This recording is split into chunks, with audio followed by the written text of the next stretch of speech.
Hey everyone, so in this video I'm going to go over some of the mutations that we saw when we were discussing the regulation of the Lac Operon and sort of how to be able to work through what's happening in the wild type versus the mutant version of the operon.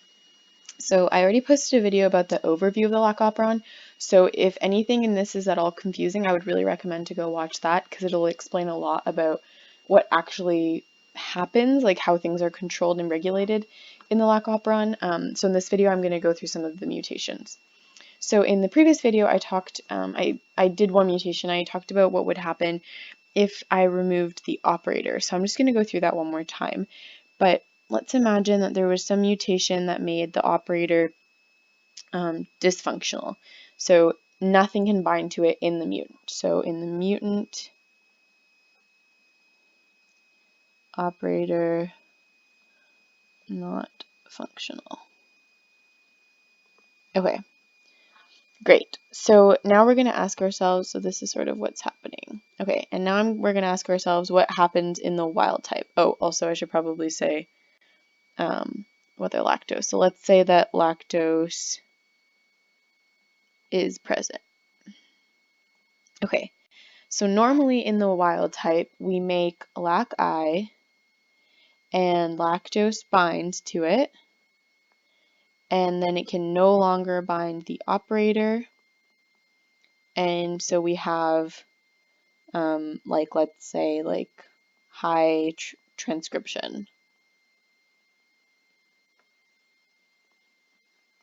levels, right? Because I mentioned in the last video that P2 is a very strong promoter, and so if nothing is repressing the operon, we'll have high levels of transcription. Okay, great. So that's what would happen in the wild type. So now for the mutant, so we're still making lac-I, lactose is still binding to lac-I, and it prevents it from binding the operator.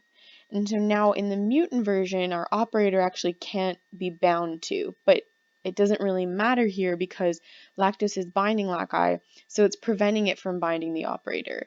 So the operator can't be bound to, but lac-I also can't bind the operator, so it doesn't really matter that our operator doesn't function because nothing is trying to bind to it.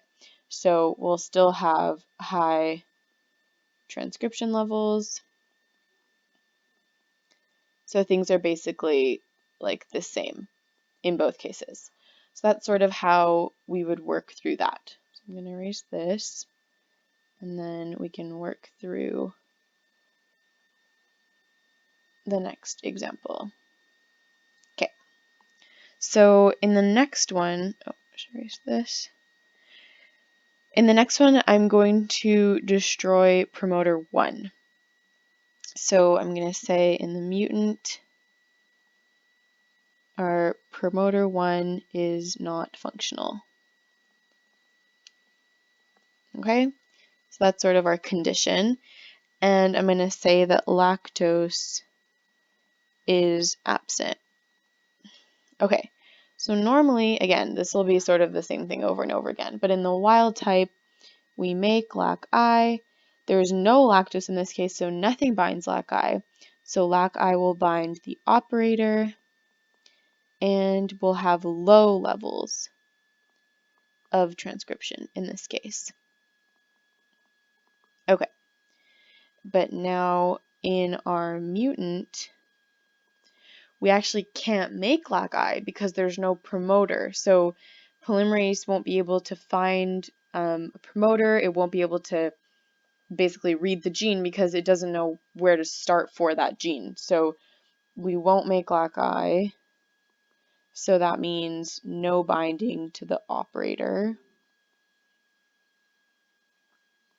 And we'll have high levels of transcription. So in this case, we would say that transcription is transcription of the mutant is bigger than the transcription in the wild type. Okay, now I'm just going to go through the case where lactose is present to see if we can sort of follow the same logic, just to give a sense of how to do this. Okay, so lactose is now present. So in the wild type, you have lac I. Now lactose binds to lac I, so it cannot bind the operator. So we have high transcription levels. Transcription. Okay, and in the mutant, we're not making lac I, so nothing binds to the operator. But notice how that's exactly what we saw happen in the wild type in this case. So we have high levels of transcription. So transcription levels are the same in both cases here. Great. Okay, go through another one. Okay. Okay, so for the next one, I'm going to remove this, oh, I should do it in red, this entire sequence. I'm cutting all of this out. Okay, so we'll do two cases for this. So basically the mutant is remove T1, P2, and the operator. And let's first do it in the presence of lactose. Okay, so normally in our wild type we have lac I, lactose binds lac I, so lac I cannot bind the operator, so we have high levels of transcription. Okay, in the mutant, so, okay, this is where it gets a little bit funky just because we've sort of removed a lot of things. So in the mutant case, we have to ask ourselves, what is polymerase going to do? So polymerase will come and it'll read P1 and it'll read all the way from P1 to T2, right? All polymerase cares about is it sees a promoter and it goes to the terminator and it reads all of that and it turns that into mRNA, and that's really all it's concerned with. So removing T1 and P2 doesn't really change anything for polymerase. It just reads from promoter to terminator.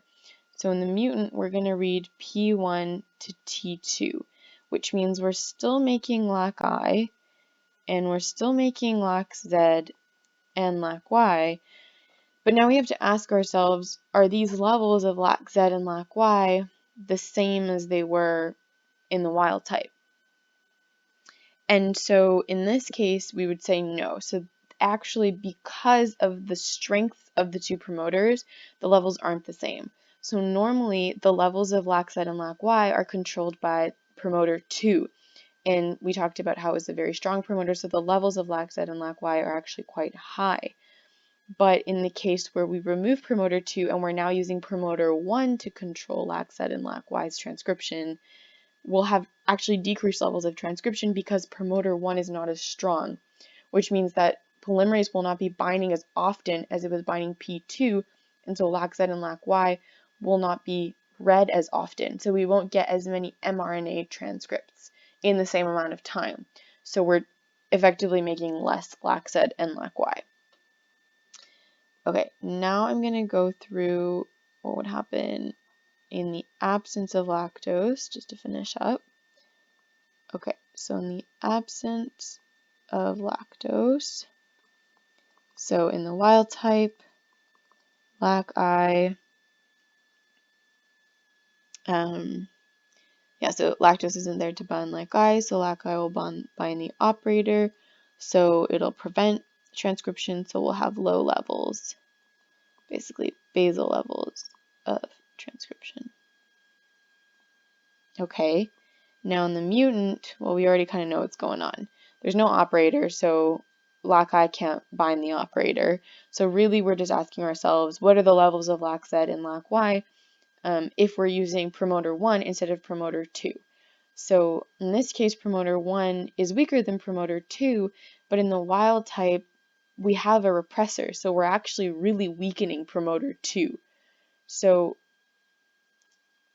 in this case, promoter 1 is actually stronger than the repressed version of promoter 2 that we saw in the wild type. So the mutant's promoter is actually stronger. So P1 is stronger than P2 with LAC-I binding the operator. So when LAC-I binds the operator, it weakens P2 and it weakens it so that it's actually weaker than P1. So now if we use P1 to transcribe LAC-Z and LAC-Y, we're actually going to see higher levels than we would in the wild type when we have a lack of lactose.